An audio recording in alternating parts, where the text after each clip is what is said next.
So I wanted to welcome everyone to this conference on the crisis of the press and democracy, which is hosted by Yale Law School's Abrams Institute for Free Expression and also by Yale's Information Society Project. I'm Jack Balk, and I'm the director of the Abrams Institute and the Information Society Project.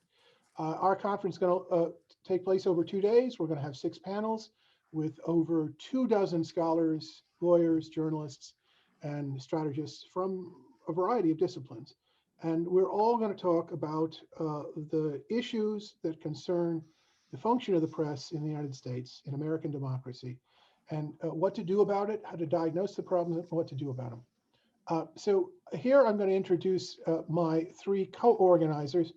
Ronelle Anderson Jones from the University of Utah, my colleague at Yale Law School, Scott Shapiro, and the inimitable Sandy Barron, who is a lecturer in law and senior fellow at the Information Society Project and the Abrams Institute, and who, without which none of this would be possible, really.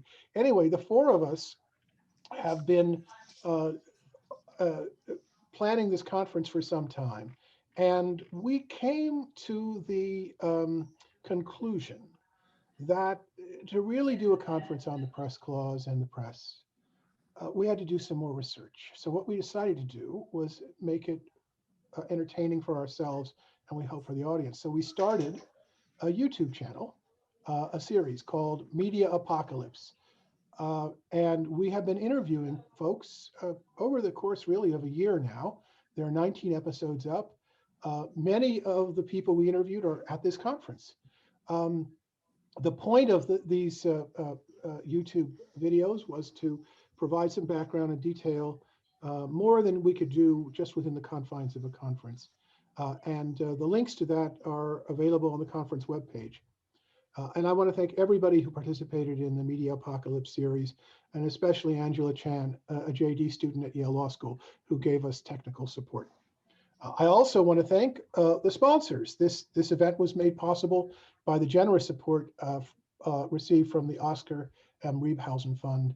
And I also want to thank Nick Guggenberger, my executive director at the ISP, Heather Branch, who is the program and event coordinator at the ISP, Pauline Trouillard, and Sarah Mazurko, who are ISP fellows who helped, and to Annie Cooper for helping to organize this conference, advertising it and helping it run smoothly. Anyway, this is going to be done in a webinar format. We'll have panels, we'll have conversations, then we'll ask for questions from the audience. Please submit your questions through the Q&A function, and I will, as the first moderator, and other moderators will read the questions out loud to the panelists. At the top of the link for the chat session, there's a link to the page. You can find the schedule for today, links to the moderator, the panelist bios, the video cast of Media Apocalypse, and other reading materials and articles relevant to the topics we're going to discuss today and tomorrow. So with that, let me begin with our first panel. And the title of this panel is The Press That Citizens Need. And we decided to make this the first panel because the first question we're interested in is this conference is about the press function. So what is the function of the press in a democracy? Whether or not whoever we call the press, that is, whoever performs this function, what is the function that needs to be performed? And how is our current public conversation being structured in the United States, and what should we do about it? So we have, for this panel, Penny Abernathy from Northwestern and the University of North Carolina, Latrell Crittenden from Thomas Jefferson University, Jay Rosen from New York University, and finally, Ben Smith from the New York Times. And I'm Jack Balkin from Yale Law School. So I want to start by talking about the press function and how are things going. So when we think about what the functions of the press are, we think about providing information, informing the public, engaging the public. But there are other issues too that have arisen, especially in the last 4 or 5 years, about the role of the press in proactively protecting democratic norms and democratic government. And so the question I'm interested in is how you think the press and journalism, however you want to define those terms, should operate properly in our world, not the world of 1995, but the world of 2021. How far do you think we are now from where we should be for our democracy to function properly? And I'm going to start with Latrell because I want to talk about these topics.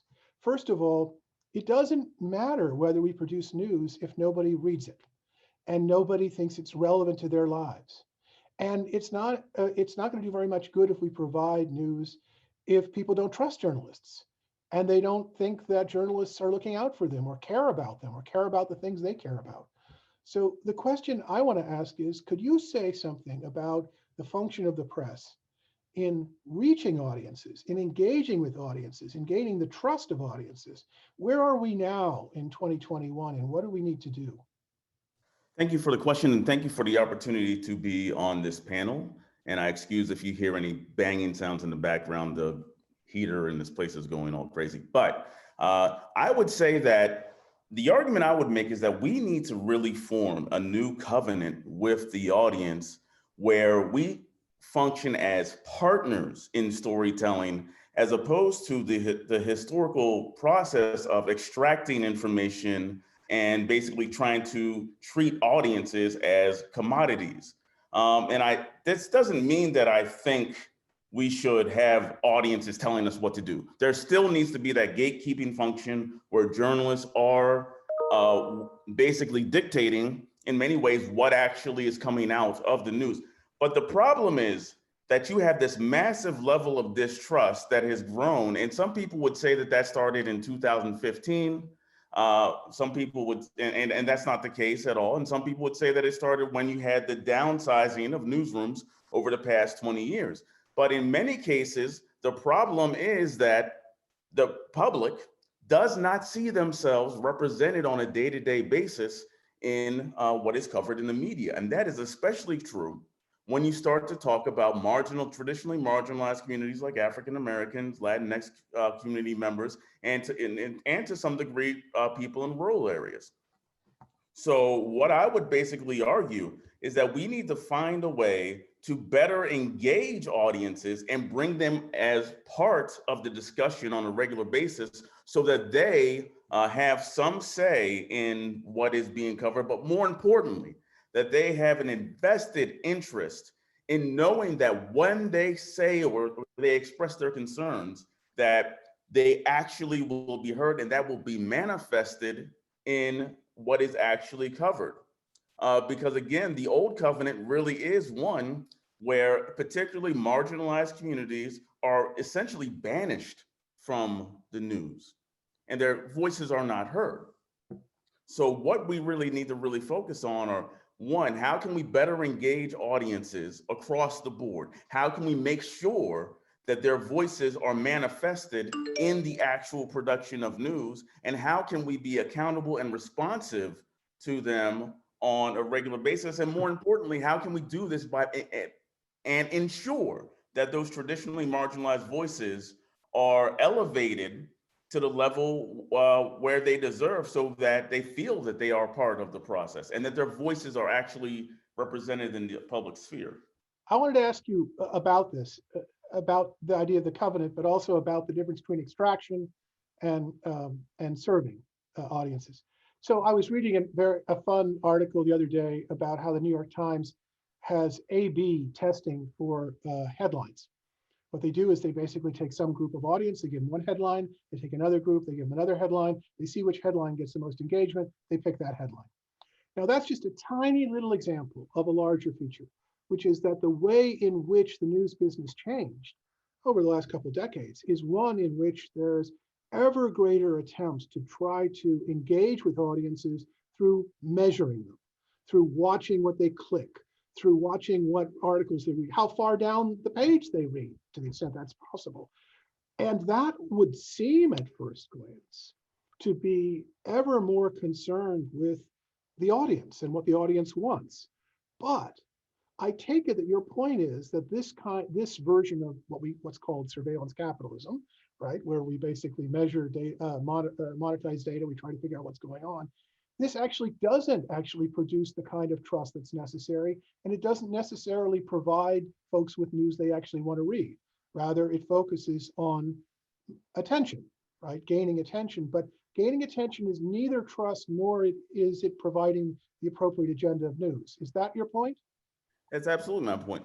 I think that again, that's really again commodifying the audience to really understand what they're clicking on so that you can replicate that particular content. But that's not serving the audience in a manner that provides them with the information that they need to basically be good citizens and have an understanding and connection to the rest of their audiences. So as part of a lot of my research, I've done a lot of focus groups. I've done them in urban areas, I've done them in rural areas, and across the board, what people are concerned with is the fact that on a day-to-day basis, they're not getting, particularly in local communities, they're not getting the type of information that they need to basically function as citizens, that they're not getting the everyday life stories.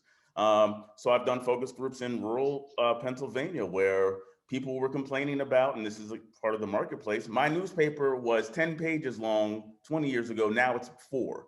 And there's nothing local in terms of content. So they're concerned that they're not getting enough local news. And when you talk to people of color, particularly African Americans, that issue goes back to 1827 with Freedom's Journal, which was specifically created because the publishers John Cornish and John Russell and Samuel Cornish basically said, we're not being represented in the news. And that has historically been an issue when you talk about marginalized communities. So when what I'm really trying to articulate is that we need to do a better job of engaging audiences directly and asking them, what is it that we can do? What are we getting wrong? And making those modifications. And again, that's going to require a new way of thinking where the audience is not being extracted from in terms of stories that will get clicks, or we show up in a community once in a while, get the story that we want and never come back. We need to have a partnership where in all cases across the board, the audience has some say in what is actually being produced on a regular basis, particularly in traditionally marginalized communities where the trust has never existed. Right, and it hasn't gotten better by moving to these new models for business, which really is a great segue to what I wanted to talk to Penny about. I mean, one of the things we're going to do in this conference is we're going to talk a lot about economics. We're going to talk about business models. And one of the things I'm interested in is how the move to digital media, digital communications, had nationalizing effects and winner-take-all effects, and therefore undermined the business models or the sources of income that made local news possible. Now, this is something you've been working on for some time. Can you tell us what the current lay of the land is, what the future looks like for coverage of the local news, that is the state and local news, that where in fact most government actually occurs? Oh, you need to unmute too, by the way, Penny. Thank you for asking, Jack, and thanks for teeing it up quite that way. You know, I was thinking back, I think it was a little bit more than 10 years ago I was here, and I presented a paper that Dick Foster and I had done talking about would the news landscape 10 years from now be transformed or diminished. And my latest report published in July of last year was divided in 2 parts. One was the whole notion of it was diminished, it has been diminished. And the other part was, can it be renewed? The second part, which talks to a lot of what Latrell was just talking about, of how we expand the definition in the 21st century. Basically, what has happened with the model that sustained local news is that the print model that sustained thousands of local newspapers over the past 200 years was demolished by the internet and by the tech giants. Now, we can talk a little bit about where I was 10 years ago, where I thought it was just a matter of transforming the business model. But there are a lot of structural things that have happened since then that have really weighed very heavily on what was existing then.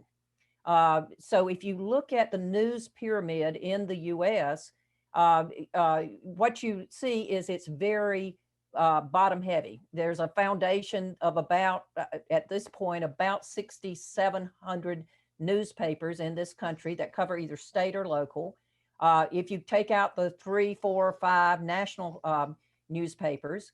And the Washington Post is now in that because it's gone so digital, where previously was basically a local newspaper. Right. The next 150 or so are the last remaining large, what I call metro, state, or regional newspapers. And, there are only about 57 that even have a circulation right now that surpasses 100,000. And it's hard to measure what they're getting in terms of others. But the other depressing thing about that is they pull back both coverage and circulation into their major metro areas. So there's no coverage, as Latrell said, of many of the rural areas. That also means that they're not covering the major topics they used to cover on a statewide or regional basis, like education, like environment, like health, the major topics that we need. And then down at the very bottom, you've got basically about 6,500 local weeklies or dailies that are covering thousands of small, mid-sized communities. Now, that number has decreased by 2,100 newspapers over the last 15 years. So there are two ways to think about the news we're not getting, and while people are saying the news isn't relevant to me anymore. I mean, that is that I'm not getting the news that helps me live a better life on a day-to-day basis at the local level. When you lose a newspaper, so we've lost a fourth of newspapers, you are losing the person who goes to the local school board meeting, who goes to the town council meeting. When you lose the reporters, and we've lost half of all newspaper reporters, most of those worked on the state and regional outlets, you're losing the person that does those big picture stories that covered education from K through 12, from higher ed, covered education policy. There were often several on those. So what has happened is that because newspapers were not able to make the transition over to a digital model, Facebook and Google now siphon off as much as 75% in even the smallest markets. There is not a viable digital market for that. Now, my research over the last 5 years has found that if a newspaper is located in an area that has average to above average economic growth, has a publisher or owner who has the mandate to both identify the needs and expectations of the residents and businesses in that community, and then react to them and provide them. And if there is enough financial capital to invest, and because no investment is foolproof, you're going to have to try a lot, then that paper has an above average chance, that newspaper, of transitioning to something else. That is also true when you're talking about digital sites. That's also true when you're talking about ethnic media. And one of the things I have done in 2020 report is not just to track newspapers, but to track digital sites, to track ethnic media, and to track So public Penny, can I ask you this? Why are those the indicia of survival? What Why is are that? those the ones that you just mentioned? Why did those turn out to be the indicia of survival? You're talking about newspapers, digital sites, and Right. You ethnic said media, there's right? the size of the community, all the things that you just mentioned. That I just mentioned, in part because you've got to create a totally new business model. One of the things that people have looked for, because we had one business model that supported the vast majority of newspapers here before, which was advertising was 80 to 90% of the revenue that supported newsrooms. That has gone away. Now, for the New York Times, it works to say we're going to focus on a digital subscription. For a national outlet, it works. And for some large digital sites and newspapers, it may work.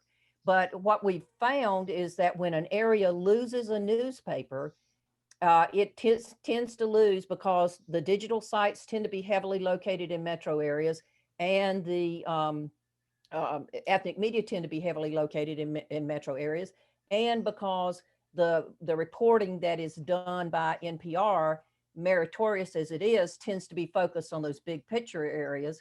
You're really losing that kind of reporting that binds together and brings people into a bigger conversation than what's happening to me today, but what's happening to my neighbors, what's happening to people that I didn't even realize I was related to from all of that. So when I back up, what I'm most worried about is back to what Latrell was talking about.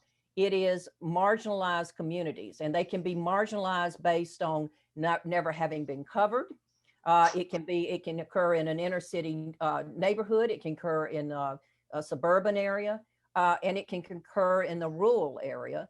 And the other thing for marginalization is economically struggling communities. Right. And to me, those are the very communities that need the kind of critical news and information that's going to help the residents in that area make the wise decisions they need going forward to improve the quality of their lives as well as future generations.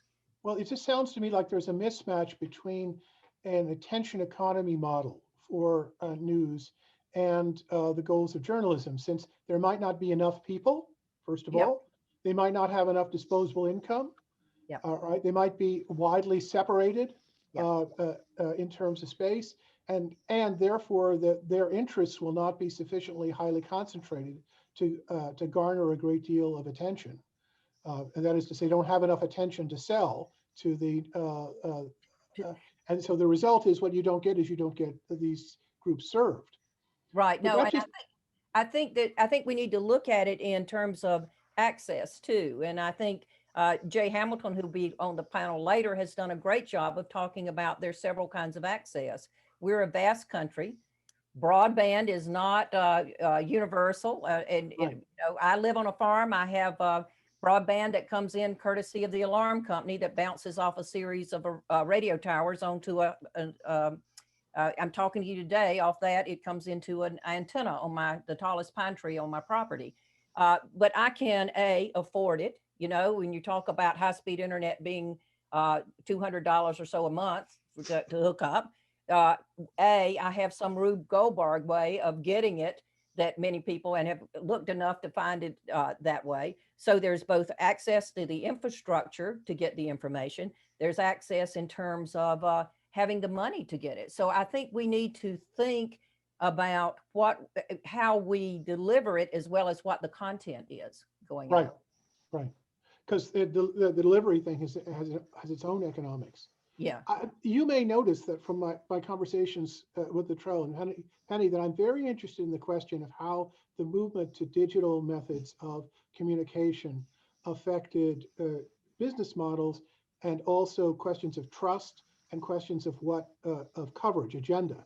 And now I'm going to ask Jay about this from a still different angle. I mean, one of the things that's interesting about media development is that when a new form of media communication comes along, it takes a while for people to figure out what to do with it. In other words, the effects of a new form of media just can't be read off the media itself. What happens is human beings strategize. They think about what to do with this, how they can use it for their purposes, and over time, strategies emerge for good and for ill. And so what I'm interested in is what Jay has been writing about what he calls the asymmetric war for truth. And I see the asymmetric war for truth, which I'm going to ask you to talk about in a second, as years of thinking about how to use this medium for particular political purposes. That is to say, it's not obvious at the beginning that's how you're going to use it, but it becomes obvious later on how it's. And so now here we are in 2021, and now the strategies are pretty apparent. So Jay, when you write about the asymmetric war on truth, I would say not just the war for truth, but the war on truth, what do you mean? Well, it starts with a fact about our political condition, which is we have a two-party system, and one of the two parties is turning anti-democratic, and it is attempting to shrink the electorate. It is not bound by conventional understandings of facts and evidence, as Norm Ornstein said in his book back in 2012. And furthermore, it profits and energizes its voters by projecting hate onto the press and by seeing the press as a kind of national enemy.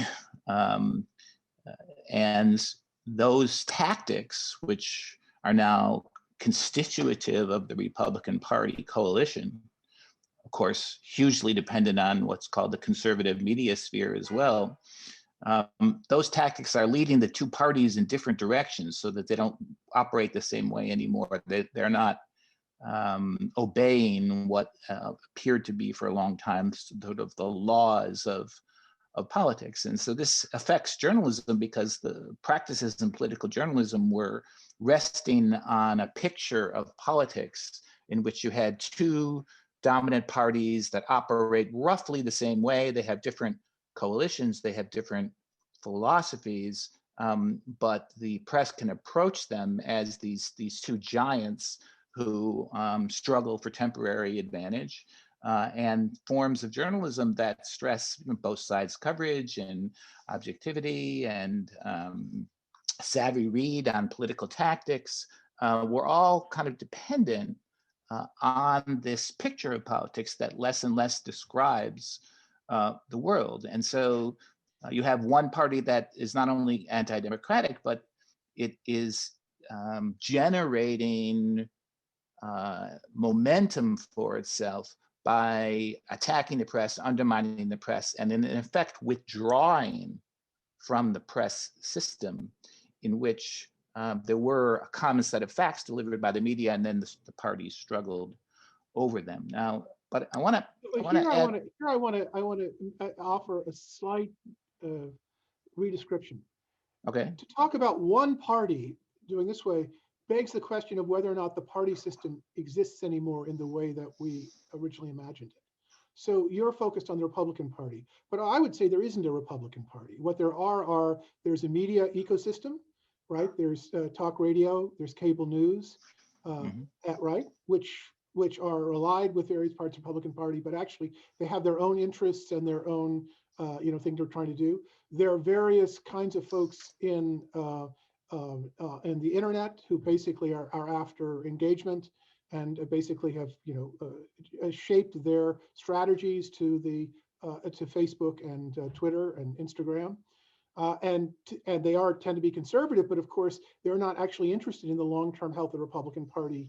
They're interested in themselves. You see what I mean? And then there are politicians who have to live in that world, right? And they have to connect themselves to their base of followers, who therefore must navigate within that media ecosystem.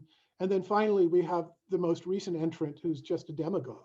That's Donald Trump, who basically was trained in the arts of tabloid journalism and learned how to bring them into the world of the internet in an incredibly successful way. I mean, the guy is a pioneer in thinking about how to use these media for purposes of demagoguery. So instead of just saying the Republican Party, I just break it into its constituents and look at all of the different folks and their varied interests.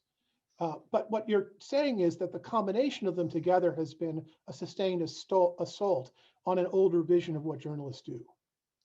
Yeah, I don't have any disagreement with the analysis that you just offered, that all those actors are involved and they're all putting pressure on what we used to call the Republican Party, and that's the result. But I think going back to our first two panelists, when we talk about this overarching question we're interested in the morning, which is what is the journalism we need? I think it's really important to make certain distinctions between terms that tend to get mixed up. So I distinguish the media from journalism. The media to me is the attention industry, the attention complex, and it stretches way beyond journalism, of course, and way beyond news, and it includes these other actors that you just described. So that's the media. It's the attention industry. Its product is audiences. I think of journalism as a social practice that allows us to know what's happening in the world beyond our horizon or beyond our personal experience. And usually that social practice is conducted by professionals, but it can also be done by amateurs and others who are not quote unquote journalists or people with press passes. And then there's the press, which is an institution of great importance in American democracy that endures over time as journalists and other professionals come into it and leave it. And the press is very much created by American law. It's affected by public policy. And those three things are related to each other, but are not exactly the same. And some of the complications are really important. For example, most journalists who conduct this social practice are employees of the media. And therefore, they have to meet the demands of the media to help produce audiences. The press, as an institution, as I said, but in many ways, it's kind of like a weak institution. It doesn't have an address. There's no way we can go and visit the leader of the press. It's very difficult for the press to act as a body, even though it can be acted upon. And to add another complication to the mix, the First Amendment covers all of it. It's justified with the sort of glories of the press as an institution, but the First Amendment applies equally to the attention getter and to all sectors of the media. Nonetheless, even though we have these complications, I think it's really important to distinguish media as an attention industry from journalism as a social practice, from the press as a key institution in democracy. Right. Well, I mean, that distinction you made is really important. Because when we think about media, we think about its logic being a logic of attention. But attention is not, as we've seen when I talked to Luttrell, attention is not the same thing as the duties of the press. No. Garnering attention is not the same thing. They're quite different. They could take you in different directions. Another thing you've talked about that I wanted you to spend a little time articulating was a distinction between sort of two paths forward for the press. And one you call libertarian, but I'll just call it laissez-faire. One is a laissez-faire model of the press's relationship to the political world that they cover. And the other is a democracy protecting model of journalism, which says democracy, the role of the press is not simply to report news. The role of the press is actively to protect democratic institutions. Can you explain the difference between these two paths? Yes, I think the more active pro-democracy direction for the press was something seen very clearly in the days after the 2020 election and before the inauguration of Joe Biden, in which Donald Trump and his supporters undertook this campaign to overturn the results of the election. And in that interval, I think American journalists saw what was happening. They understood that the election had been won by Biden and that Trump really was trying to undermine the results and overturn the results of a fair and free election. And in that interval, they functioned as protectors of democracy. I think they saw, like in a flash, that there are times when they have to not only report on what's happening in American democracy, but actually fight for it. And it happened. And if it happened once, it could happen again. And we need it to happen again because right now, for example, there is a nationwide movement underway to narrow the electorate and make it harder to vote and essentially isolate certain people from the Democratic community. And I think that's something that journalists need to oppose. They have to be more strongly pro-democracy, pro-voting, pro-truth. And the alternative to those more sort of aggressive sensibilities is to simply assume the political system is there and the parties operate and coalitions come together. And the job of the journalist is just to document the story of power. And that's to what I'm let very people interested know. in. I'm very interested in this idea. So in other words, if we go back to the founding and you think of why do we have newspapers, and Jefferson saying he'd rather have newspapers than government, it's because he thought that the central goal of the newspaper or journalists was to expose corruption and inform people about what's going on. And if they were informed, if corruption was exposed, if the stories were written, then people would decide what to do, and then democracy would move forward. And the story you're telling us is a little different. The story you're telling us is that that's not in itself adequate for the purpose of the press's role in protecting democracy. That is, the press actually has to say what it thinks democracy requires. And, Yes. and then it has to report with that in mind, which is not, Yes. I think, the original conception. Yes, and it has to stand up for American democracy. Now, in saying that, I don't mean to say that the press by itself can, save democracy or produce American democracy. It actually has to work in tandem with a civic culture that cares about facts and information, and a political system with a certain amount of respect for an informed public. And there are many other conditions required for journalism to actually inform a democratic public. But one of those is a press corps willing to stand up for and in effect fight for American democracy against forces in the culture that want to not only undermine it, but isolate and demonize journalism itself. Has this happened before in American history, as far as you know?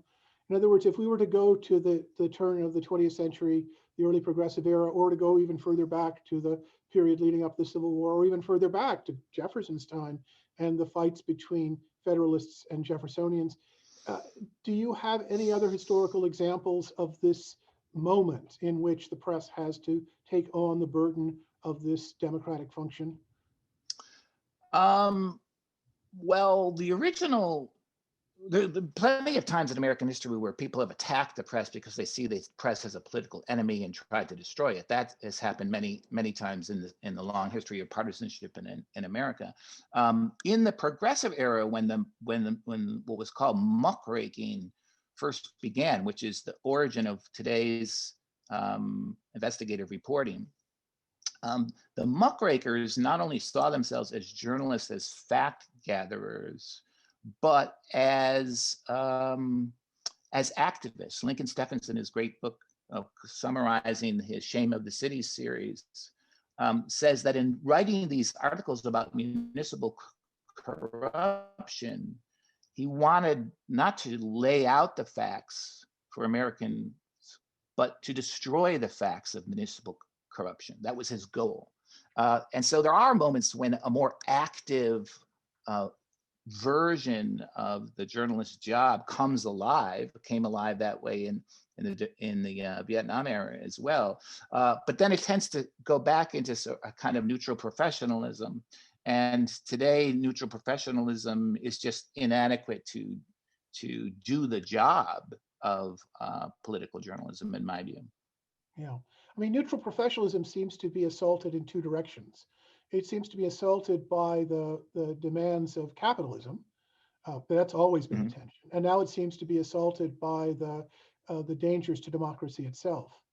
So it's in a particularly precarious position. Yes. Ben, when I asked you what you wanted to talk about for this panel, you were very short and sweet. You said, Jack, what I'm really interested in is what's actually practical right now, given where we are. What is actually happening in the media world, and what we wish were happening, what we would like to do, and what's merely wishful thinking.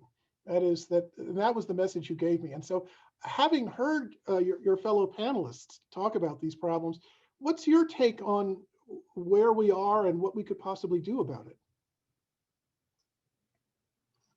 You have to unmute. Yeah, that's a broad question. I wish I had given you something more narrow. Like, I just want to talk about Substack. We can start with Substack and then no. But I do think that these the historical analogies are useful and interesting. The history that Penny laid out is so, like, I've rarely heard it sort of described that clearly, that kind of crumbling pyramid. But I also think, what's so interesting, one of the things you learned when you discovered what your audience was looking at was that nobody ever read that school board story. Like, important to do the school board story, important piece of civic activism. But as somebody who wrote a blog about New York politics and policy for years, if I got 1,000 readers to that thing, I was psyched. And this is a city of 8 million people. And I think that there were kinds of journalism that always had this incredible civic import that really never had an audience. And when the daily newspaper got stripped apart, we all realized that beat reporting on important kind of city council and state assembly type subjects, just no one was reading it. But also it's important. And so I think that yeah, so that's just sort of one note. But I think that, I mean, I do think that we're in this different moment, that knowing what your audience cares about and is interested in is not per se a bad thing. I do think what Professor Crittenden was saying before about this sort of notion of a journalism that's not extractive and that sort of connects in this really meaningful way to the people it's for feels so promising, and so many of the most kind of interesting experiments in journalism are around that. I think, one of the things though is that the best experiments, the things I sort of find most exciting, like there's this thing Outlier in Detroit that is really like playing around in just totally interesting ways with journalism as kind of an essential service. Is reaching 500 people, maybe 1,000 people a day. It's so small scale. And when you think about what is really large scale journalism that connects in this kind of way that an audience feels so deeply served by it, what you often wind up with is really like, is Donald Trump. Like there is a media figure whose audience feels deeply connected with him and he is fighting for them. I mean, you wind up with cults of personality in a lot of ways, and with individual stars and influencers who say, trust me. And I think that's another huge trend that's sort of cutting across all of media, is the sort of like talent in the sort of Hollywood terms, becoming kind of unbound from the organizations, and trust being totally bound up in, not in some faceless brand, but in like a person you can trust, which I think is, in some ways, wonderful and interesting if you trust that person, but is also has a lot of pitfalls. So I don't know. I mean, I guess I think that the technology and the business and the culture are changing a lot in a bunch of different directions, and that looking backward is kind of limited in how much it can tell you. Sorry, that wasn't that coherent, but those are some thoughts. Well, yeah, I understand. I was just going to ask you about something that you said that strikes me as very interesting. I mean, before Jay talked about the battle for truth, you could also say there's a battle for trust going on. So that's tied into what you just said about the goals of media personalities, influencers. We call them influencers now, right? Their basic job is to use the digital technologies in order to gain trust, as much trust as possible, which they will then convert into political power, economic power, or whatever. And the question I want to ask, and I'm interested both in your view and also Luttrell's view, because we've all now had a chance to talk, and so I want to start the conversation. If you were worried, you might say there was a law of conservation of trust, and that is to say, somebody gets trusted, and if it's the influencer, it's not going to be the journalist. That the journalist is basically, their trust is going to be eaten away by the current digital ecology of media. By other folks who have learned how to use the media much better and have learned how to use it in order to gain trust. And then when those people turn around and say, don't trust the media, well, the media is in a pretty bad way. So what do you think of this? This is very despairing, but what do you think about this idea of the law of conservation of trust? That is, there's a certain amount of trust to go around, and when other folks get it, using this new media, the trust is going to lose it. Again, and thinking about what Luttrell was saying before, I think that you can see and think about kind of community-based and local projects where I'm telling you either that the subway's not going to be running, or here's where you get your food stamps, or that there's a bagel store that's going to be open on the corner, and tomorrow that turns out to be true, and I'm providing this just like totally useful, immediate service, and you trust me. And you see that happening. And in fact, like a lot of, I think, smallish digital outlets are doing a better job than Metro newspapers ever did at giving kind of like direct, actionable information to communities. Where can you get your COVID shot? National politics is sort of uniquely toxic and horrible in a million ways. And it's very hard to see that scale in a situation where, and I guess I think Jay is kind of broadly right about the structures of the party changing, but the left is certainly not immune from the global temptations of social media. I think if you look at the, and most obviously the coverage of Donald Trump in Russia, insane, wild conspiracies spread virally on the left, along with true allegations. And I don't think that there's any real monopoly. Like, these are sort of the way that human nature interacts with this stuff. There are all these incentives to poison the conversation, to mislead people. And the thing that I'm sort of stuck on is that the projects that I'm most excited about and feel most promising are really, really small and local. And I don't actually see a particularly effective way to translate it to a national scale. And except for Rachel Maddow, for instance, spinning wild fantasies that were often just totally bananas about Russia. Mhm. And other times delivering very important news about voting rights. Yeah, but then Latrell, I wanted to hear what you had to say about that. And then I wanted to ask Penny, um, if Ben's right that the things that do the best job are going to be local, then the question is how we're going to get them to survive economically. But Latrell, what do you think about this point? That we have to go local. That's the only way we can have trust.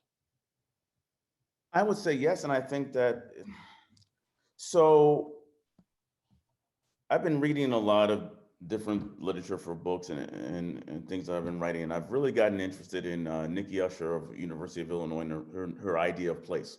And one of the arguments that she makes is that journalists are not really understanding what's happening in their communities when they actually are starting to do the journalism. That's nationally, but it's also local.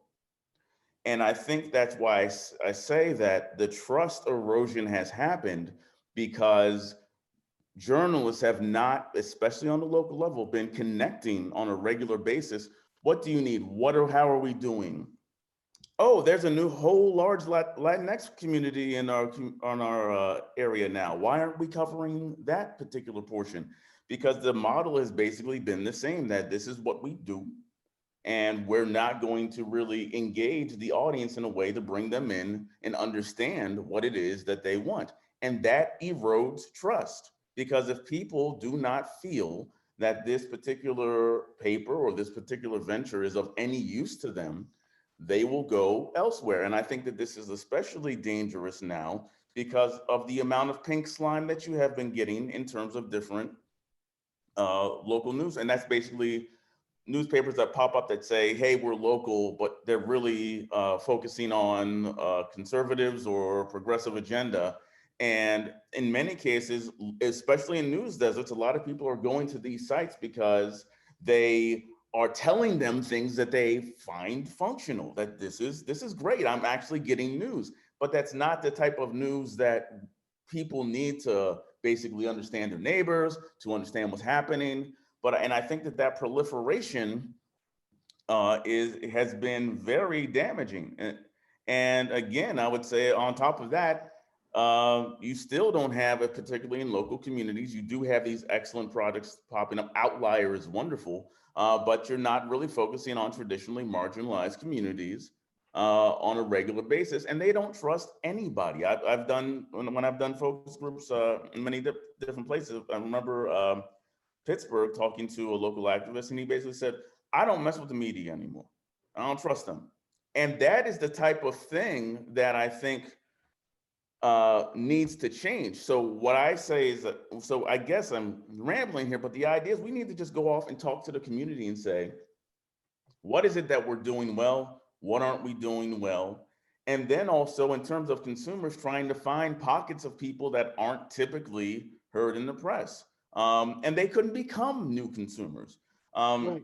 Latrell, can I ask you just about this? There is, what you said reminds me of an old idea in the old world of radio and television, where there was a fight over the creation of micro broadcasters, micro TV stations, so that local communities could basically have their own voices, and they could, you get under the FCC's requirements. My question is, do you see any future for communities, both rural communities and marginalized communities in cities, just creating their own media and using that as a way to basically communicate? Yes, and the funding model, that's going to be tricky. I would recommend reading Victor Picard. He has a lot of excellent ideas on that. But keep in mind, if you go back in the history of the media, you had cities that had 12, 15, 20 news sites, small towns that had 5, 6. So I think that a model where it's only 1,000 people reading this, but they are focusing on a particular community and that's getting out. I think that is where we may be headed, because this whole idea of one large media company being able to cover the entirety of a very diverse community with fewer and fewer reporters, it's not realistic. So I think that really going back to a model where it may be more adversarial, it may be more where you have some that are doing traditional news and some are doing more focus on different communities. I think that that is how we make sure that we actually are covering more communities on a regular basis, where we're actually popping up more of these community type of sites. And that's actually one of the things that I've been doing in Philadelphia. So I'll just leave it at that. Well, that's good, but because that takes me straight to Ed Penny. So you've heard arguments for localism, for going small, for even going micro, right, to serve all of these various interests. What are the prospects for actually making a go of this economically? Does it then require charitable support, the creation of charitable trust? Does it require local governments to pitch in a certain amount of money? What's the economics of it? And you have to unmute again. Thanks. Let me go back and repeat what I said earlier, is that, the research I've done over the last 13 years has convinced me that there are certain communities that can build a for-profit, nonprofit, or some hybrid model that leads to good, strong journalism covering those communities. Unfortunately, those communities are going to tend to be more affluent than the ones that don't. They'll tend to be the ones that were well informed in the past and know what they're missing when they do that. So, I think I want to back up, and because I think Littrell, I'm glad he talked about that sense of place, right? So a lot of the research that was done in the late 20th century focused on the fact that a local newspaper had the ability to set the agenda for debate of the most important issues in that community. And I think the FCC in 2012, when they got a group of scholars from various disciplines together and identified 8 critical information needs, did us all a good favor to say, what is the content we're getting on this? The Duke University has done a good job of looking at, what happened in 100 cities over a typical week and whether they got that kind of information, whether they even got any local news. So, those topics include everything from public safety to health to education to politics and the like. So the whole notion of a sense of place is that newspapers not only fed grassroots democracy by identifying those issues, but they also built strong communities by giving us both a sense of geographic identity rather than grievance identity, and helping us see how we shared the same problems and possibilities, perhaps with people we didn't even know we were related to, or that shared those same sorts of things. That's journalism at its best. So I think that one of the things that's most concerning to me is whether you look at the for-profit model or the nonprofit model first. The nonprofit model has not been focused on this. Thank heavens the Knight Foundation 3 or 4 years ago said we need to really try to move that, but it takes a long time to move an aircraft carrier, and nonprofits are much more focused on where their communities are. There's another alarming problem with that. Even if you get the amount of nonprofit giving to journalism up substantially, most of the major nonprofit or philanthropic organizations that could contribute to journalism and move some substantial money are located in the very cities where you can build a for-profit model. So there's a huge difference between the community foundation in Cleveland, Ohio, for instance, versus the community foundation in Mahoney County, where Youngstown went out of business before. Mm-hmm. So there is a real economic problem on getting the nonprofit into those marginalized communities. I think we also need to look at, as Victor Pickard is beginning to do and others are what are the other kinds of public subsidies or even just public funding that can begin to get those important topics covered in a different way. I want to make one more point that we haven't discussed here, but I think that's back to what Littrell was talking about. When you think of newspapers, even 70 years ago, most of the newspapers in the US were still independently owned. Today, the chains are bigger than ever. The largest chain in the country has 600 newspapers in 38 states. There is no sense of place.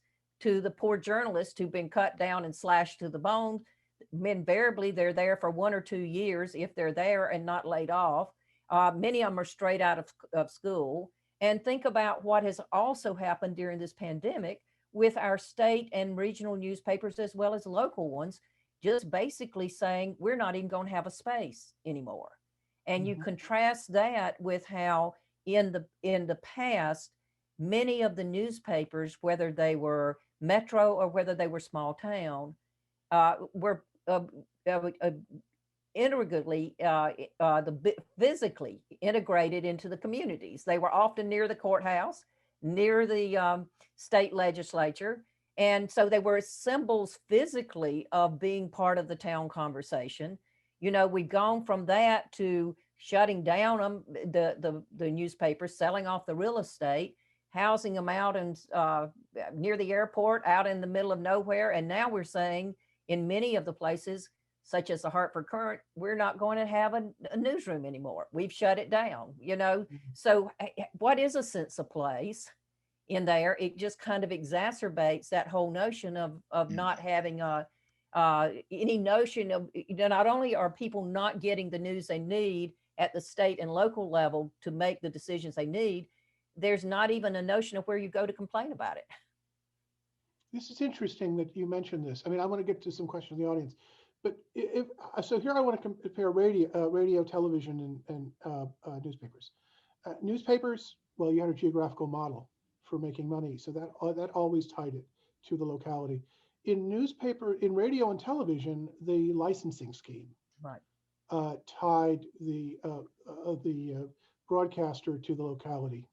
The interesting question you want to think about is how might you use grants, subsidies, tax breaks, and such to once again tie a small local digital journalism to a locality. So the question, I don't have an answer. I'm just saying that that's one thing to think about. We were lucky, if you think it's called luck, that the technologies of the past did have a kind of localizing effect, plus the decision to license, which restricted the power by which transmitters could operate, and therefore meant that you would operate within a relative locality. The interesting question is there any way of structuring it economically? Again, I have a couple of questions. You won't be surprised to learn that everybody's interested about localism now. And one of these questions from Larissa Litsky and the others from Michael Lindhorst. They're on the same topic, so I'm going to basically read them out loud, and I want you to think about them. Larissa Litsky says, I wonder if the loss of local news may be partly responsible for the increase of partisanship in our communities, given the role of newspapers binding us around shared interests. I'm thinking here of Benedict Anderson's discussion of the role of newspapers in constituting us as communities in his book, Imagined Communities. Michael Lindhorst says, I wonder whether conservatives' assault on media is a result of, or at least permitted by, the loss of local newspapers.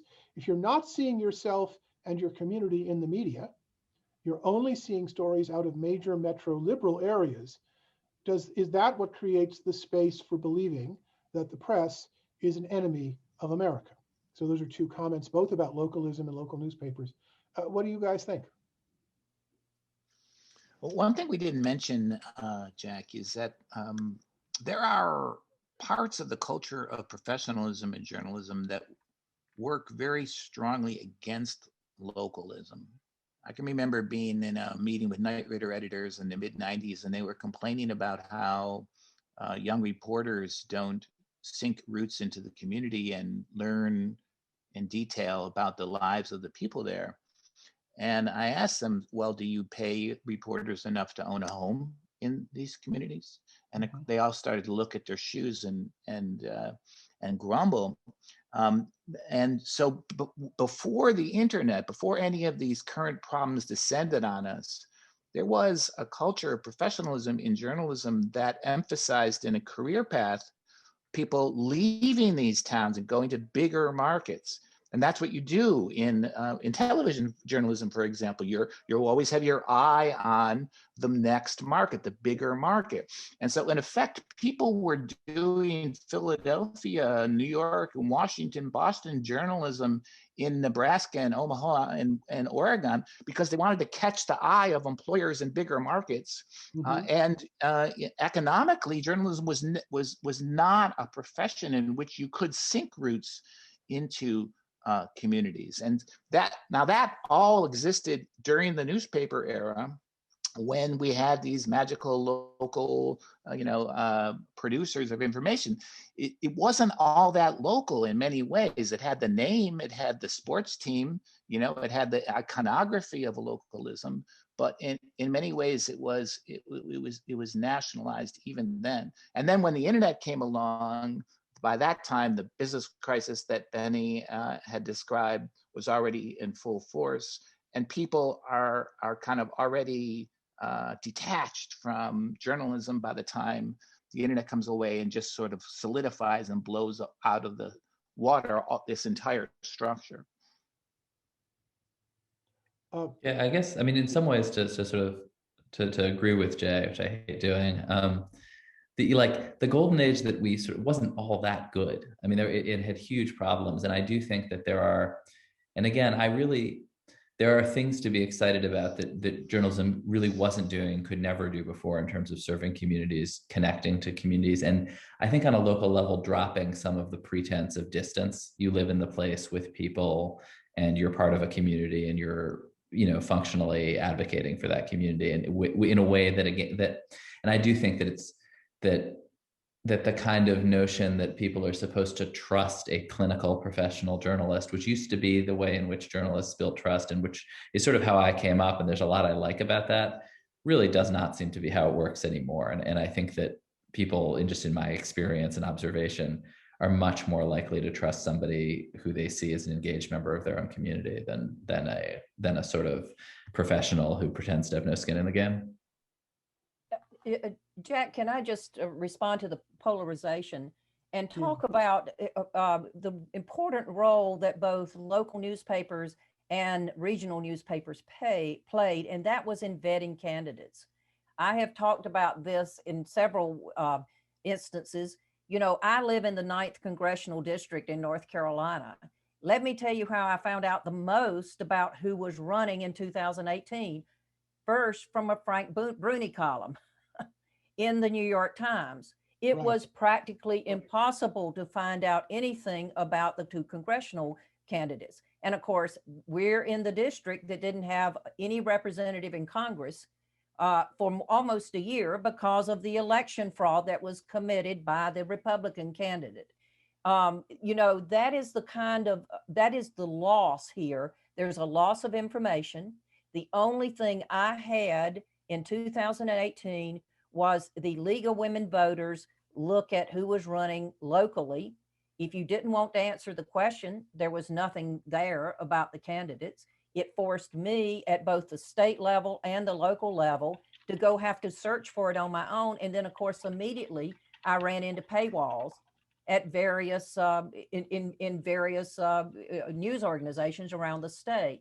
So, I mean, I think there is, we can talk about whether, 800 people used to read a story that maybe 1 million should have read. There's a lack of transparency right now that is going to lead to, and it already has in many cases, led to a level of corruption too that is occurring at the state and local level. So, I mean, I think part of not trusting part of the polarization is the only thing we have circulating out there is what appears in a very partisan way on a national level. So we make our decisions or not. I mean, it worries me when I go to the voting booth, and if I don't know something about a candidate running for state auditor, I'm not going to make a decision on that. Whereas in the past, I would have depended on the regional and state newspapers to have vetted those candidates and told me if there was some issue or one that was better than the other.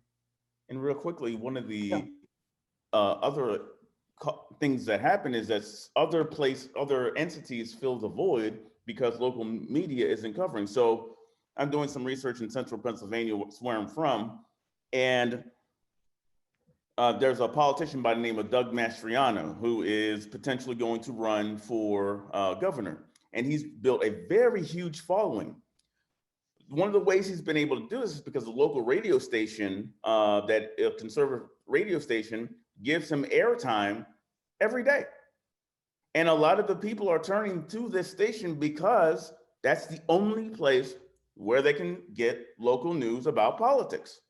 Now, they're not really asking them tough questions or anything of that nature, but because the local newspaper, which is Gannett owned, and in central Pennsylvania, Gannett has basically adopted a model where you're getting news from other entities throughout the actual region, as opposed to a lot of local news. You're more likely to get something from York, Pennsylvania, in some days than you are from Chambersburg. You're not going to get that information. So where are you going to go if you actually want to have that type of news? You're going to go to that local station, because whether you like it or not, that's the only place that's actually providing any coverage of local news issues in that community. So I think that this is actually, especially as different corporations expand, this is going and have this regional model of coverage as opposed to focusing on the local. This is only going to get worse. Mm-hmm. We have a question from one of our panelists on a later panel, Sonia West. Sonia. Yes, thank you. This is all really interesting, if not incredibly depressing. But my question is, I wanted to pick up on something that I think it was Ben said about how one thing we learned when sort of went digital and we can follow the hits of what people are reading is that we learned that no one was ever really reading these civically focused coverage, you know, the coverage of the city council meeting. And this is something I've been thinking a lot about through my work, which is about how there's so much public benefit, right? There's this interest that we all have. What I've been wondering about is whether we might have a constitutional right to this, but to having an effectively functioning press in our community, even if we don't personally consume it. So, you know, maybe I didn't read the city council story, but other people did, and enough other people did that it still filled this function. You know, there were still journalists at the city council meeting, and the city council members knew they were being watched, and a story was run, and, you know, enough people watched it to place pressure on it and to fulfill these, you know, watchdog functions. And because of that, I benefited, even if I never read the story, even if I didn't know the story ever existed. My government was less corrupt. I had services that I care about, right? My taxes are lowered or whatever I think is good or bad. And the old model, as sort of Penny was referring to, I think, you know, had room for this, right? I could follow my personal media interests, buying the newspaper to read the story I was interested in, and still be contributing to paying for someone to go to the city council meeting. But the digital model has taken that away, and now it is this individual focus that seems to drive all of the economics. And so I guess I was curious if any of you all have thoughts on this, on the idea that we have this, the interest we have in local media, or media in general, press in general, I should say, to use the correct word, the press in general is something that's more collective, something that's perhaps a little more intangible than just being able to read or consume or purchase or buy a particular type of story. Ben, do you have a view on this? Yeah, I mean, I think you put that incredibly well. And I mean, it's funny because I was involved in getting the city, the New York nonprofit, off the ground. And these nonprofits, as Penny said, have in some ways compound these inequalities. Like, it's the city where you have a rich civic community that can maybe afford it. But but what's interesting is that in the Trump era, the kind of people who used to give to the ballet and the museum and the anti-homelessness group and go to the gala dinner now think of journalism as something you can give to. But it's funny, in sort of trying to raise money for this thing, actually, I realized, like, this isn't like the ballet. Like, we're not really asking you to be personally delighted by it. It's more like it's like a utility. It's like making sure, like, it's like the water and the electricity of civic life. And if no one the difference between the way those city councilmen behave when there's a journalist in the room, even if 0 people are reading it, or only they are reading it because they have Google alerts on their own names, is so striking. And it's just, if you just think about how, like, local I mean, it's sort of embarrassing how local government actually functions, but the reality of how it functions everywhere is a journalist writes a story about something that is going wrong. Chuck Schumer or the city councilman in a tiny town then introduces legislation and gives it and tells the journalists that they're introducing legislation so that they can get a story about themselves with their picture next to it about how they're doing this good thing. And it's this kind of cycle that, I mean, the people most upset about the absence of local news are local politicians who really want to get their pictures in some kind of newspaper doing whatever the hell that newspaper wants them to do. And it's this sort of, and it's a sort of currently this kind of broken cycle. My wife's the editor of Brookliner, and these local politicians, like, it's like almost pathetically grateful when she shows up at a press conference. I mean, it's really, it's interesting. Then the question I would ask you, Ben, is if that's true, why isn't there an incentive for local politicians to fund local journalism? There is. Oh, there is. And in fact, they do it in the most corrupt way possible, which is they take out advertising. They buy advertising in publications, which are nice to them. Right. But is there a way to get them to basically do something that's actually? Yeah. And I should say, to Bill de Blasio's credit, he redirected a bunch of city advertising last year away from Google and Facebook and to local news. That's the simplest way to do it. There are, I'm sure, Jay, there are a bunch of more interesting ones as well. Yeah. I have a question for Jay from Paul Slevin, who has a skeptical question about the democracy promoting model of journalism. He says, doesn't the press fighting for democracy engender distrust by leading the press to take sides on contested questions? For example, the Republicans claim that their restrictions on voting are necessary to prevent fraud. The prevailing wisdom, on the other hand, seems to be that fraud risk is minimal to non-existent. But if the press is acting not to tell us the truth about the question, but to argue a side, why should any of us trust its reporting that the risk of fraud is in fact minimal? Well, for questions like these, I think it's really important to distinguish between the political and the politicized. In taking up a role like fighting for democracy, that is a political act, and journalists have to be clear that they are doing that. But it doesn't have to be politicized if you remain evidence-based, if you are judging the weight of facts. And the question, is there a lot of voter fraud such that we should be worried about it and even limit the franchise to prevent it, is an empirical question. And all I'm saying is journalists have to look into that, check it out. And if they determine that fraud is a negligible factor, and that these efforts to restrict voting aren't really about fraud, they're about limiting the franchise, then they have to go forward with that understanding, which is derived from evidence, not from ideology. If journalists simply give up that struggle and become adjuncts to one party or another, or decide that their own ideology is the best guide to what's important in news coverage, then yeah, of course, they're going to lose trust because they are breaking faith with their profession in a way, with their role.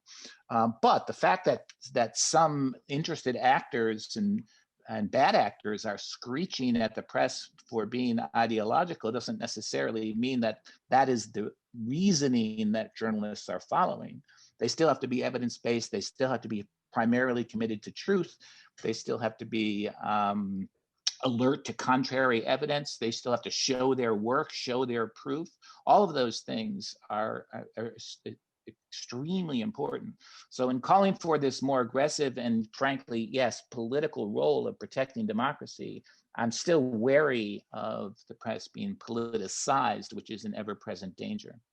Yeah. Do you not care that Republicans then, do you then, I mean, I think I don't, but do you then just not care that Republicans don't trust the media anymore? Because ultimately you're calling them liars and they don't like that? I mean, because empirically that's obviously true. It's not that you don't care, it's that you can't do anything about people who are converting that kind of method into political power. Now at a different level, much more basic level, and at a local level, I think it's really important for journalists to begin putting into practice the key distinction that C. Wright Mills drew between issues and troubles. And he said troubles are the things that people worry about in their daily lives, things they talk about with their families, with the things that across a kitchen table they discuss in the evening. And issues are what the political system uses to build coalitions, decide elections, mobilize people, demonize people. And his point in this distinction was that when troubles don't connect with issues and issues don't speak to troubles, then democracy is not really working. So another thing, in addition to this more aggressive pro-democracy stance that I've outlined that journalists need to do, is they need to somehow go back to reporting and understanding and having a good feel for people's troubles.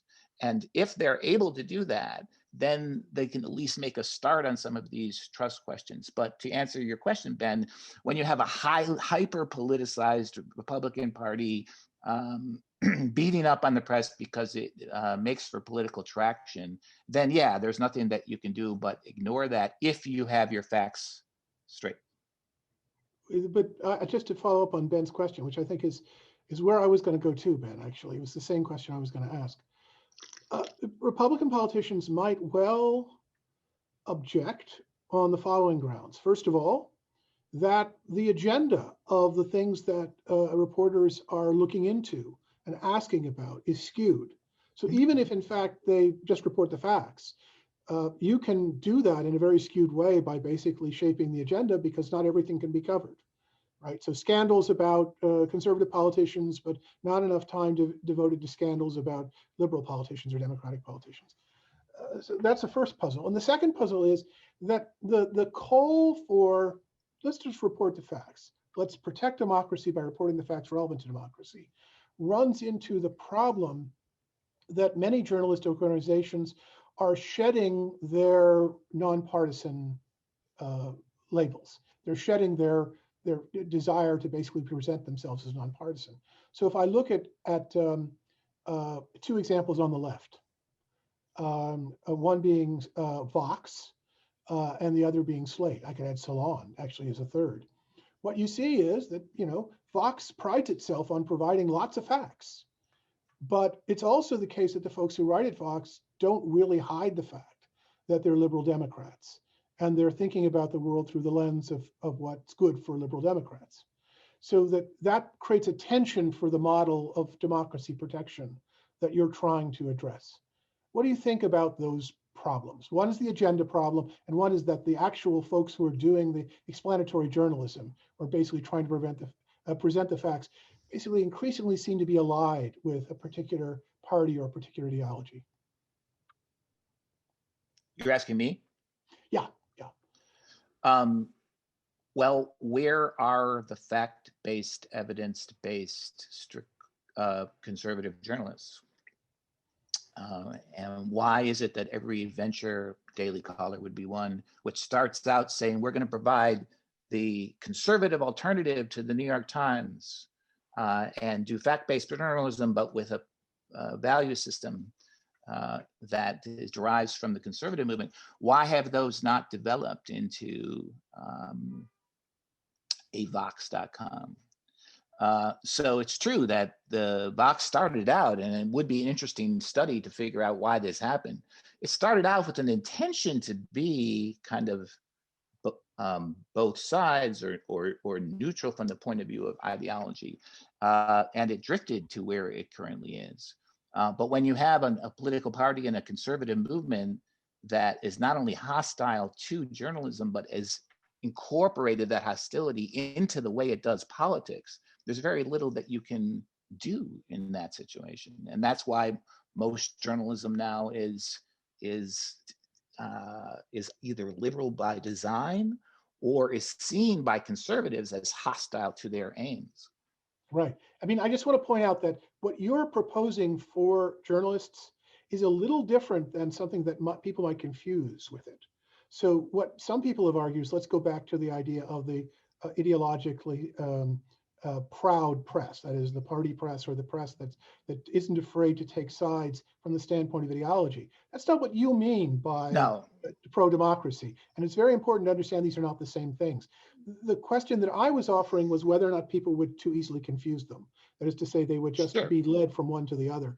And that would be a problem for you, because you want people to trust the press as a source of facts. Sure. That's People are how constantly telling me I'm in favor of activist journalism or advocacy journalism, and I'm not, because that misunderstanding that you're talking about is rife.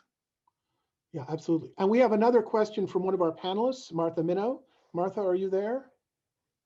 Yes, thank you. This is fascinating. I would like to go back to the question of hyperlocalism and the business model, though it certainly relates to this recent set of exchanges about politicization versus a political press. I really like to ask about the unbundling problem as well as the scale problem. So if the news that people often say they can't find, Penny makes the point about local elections, but the same could be said about, is there lead in the local water? The health issues, where can I get a vaccine? Those kinds of sources of information are very hard to find in many communities. Once upon a time, the Associated Press emerged to try to bridge the gap between the local and the global. Are we just not being creative enough to think about models that would do something like that, to take the 500 person interest in a local block? But many of those people also have strong interests about racial justice, about policing, about economics, about lead in the water. I mean, so many topics. So I'm just wondering if there's some way to connect the two. And one reason I'm asking this is not only as a scholar, but I'm involved in philanthropy on this subject. So we literally at the foundation world are sitting there asking, should we cut the contribution to NPR or to PBS in order to increase the contribution to the local? Doing both. We're always doing both. The question is the balance.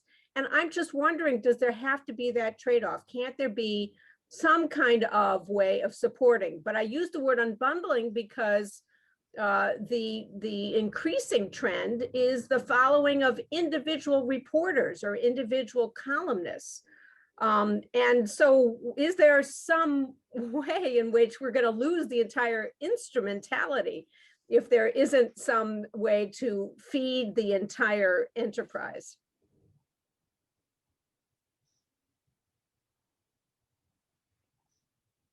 Yeah, Penny? There's a dead silence. Let me go first, and then other people can rush in. You know, I think there is. I think you raised a really wonderful question, Martha, and that is, it with limited nonprofit support, where do you best put it? You know, it is, and part of it has to do. There's a responsibility on the existing media that still is there. So let me give you two examples of where I think that collaboration and understanding how we got to connect the very local with what is of concern in the regional arena, because let's also be realistic too. The regional and state metro papers have been the ones that have by and large furnished the investigative reporting, the contextual reporting that has led to policies at the state level and even the national level that spill back into the very local community. Two examples. Last month, the Charleston Post and Courier in South Carolina put together a collaboration with 11 other small news organizations and looked at corruption in rural counties. They found 100 instances of corruption that had not been reported, just looking at things like what had happened in sheriff's offices. That would not have been possible had they not worked with the local, the existing local news organizations to say, what are the stories you can't cover right now? How can we help you do that? So that's one example of how news organizations that are out there need to start thinking about how they connect the very local, hyperlocal with the big regional issues and statewide issues. Another example just occurred. The Reynolds Foundation in North Carolina made a major grant to the publisher and editor of the Whiteville News Reporter in southeastern North Carolina. Whiteville won the Pulitzer Public Service Award, one of the smallest papers ever to do so, in 1953, excuse me, for taking on the Ku Klux Klan. You can imagine how perilous that was for life. What he wants to do is put together an investigative team that looks at the 4 poorest counties in the state, that deals with issues around the economy, that deals with issues around health. These are some of the unhealthiest counties in the state, and that deal with issues of education and the like, and infrastructure. Those are the kind of things that we need to be thinking about in terms of nonprofit, I think, is how you make the biggest bang for your buck and get outside of the major metro areas where we're connecting people together. Yeah. Oh, sorry, go ahead. I saw it like traffic cop, Latrell and then Ben. What I was going to say is one of the other ideas that may work is in Philadelphia, we have a lot of collaborative efforts among large scale and small scale newsrooms, nonprofit, a lot of that being facilitated by an organization known as Resolve. And they've done a lot of reporting where you have HYY working with, for instance, an organization that I work with, the Germantown Info Hub, which is a hyperlocal entity, merging on, we're going to cover these issues. There's also an effort to do a similar project in Pittsburgh, Pittsburgh Media Partnership, where again, you're bringing in, okay, large resources with small resources. This is the issue. Let's pool our resources together and let's cover those issues. And I think that really looking at how can we create those, that's one of the things that newsrooms I think are going to have to do, is that you're going to have to pool resources in many cases. But two things I would say. One, in funding that, you have to make sure that you're funding those smaller newsrooms that have those roots in those small communities, because they're going to be the ones who can go and say, oh, you need to talk to so-and-so, because they've been doing that for a very long time. But two, and I think this was Penny's point earlier, is that Philadelphia is wonderful. It is not a realistic model for most of the nation because they have so much funding.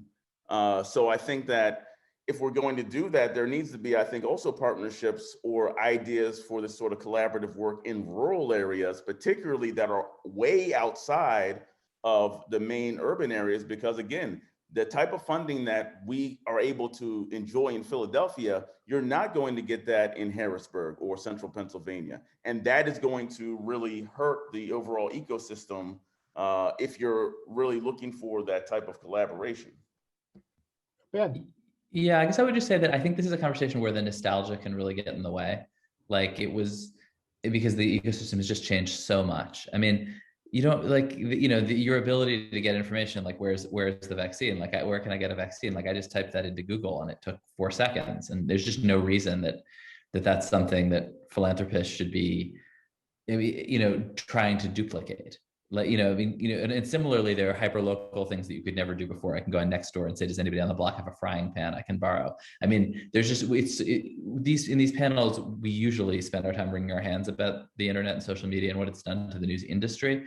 But there are these just enormous areas where consumers are connecting and getting information they never could. And then these enormous gaps that can be filled often in new ways by the kind of patchwork I think Penny is talking about, where you have local outlets, you have kind of verticalized outlets like Chalkbeat, say, covering education, that can then share what they're doing with for-profit and nonprofit local organizations. I do think, and then we have a stronger national investigative media than we've ever had, just by far. If you look at what things like the New York Times, the Washington Post are doing, there's just a scale, and ProPublica, like a scale and quantity of national investigative journalism, most of it for profit, that's never existed before. And I do think that it's worth philanthropists thinking about, not how do we kind of replicate what we think of as journalism, but where are the gaps and how do we fill them? Because the gaps are in kind of different places than they used to be too, and can be filled with different tools. That's a great note on which to end. We're at 1:30. We're at the end of this panel. You folks have just been great. Thank you so much for this fabulous conversation. Please stick around and please offer your comments throughout the conference. We're going to take a break now, and we'll be back with the second panel at 1:45. Thank you all very much.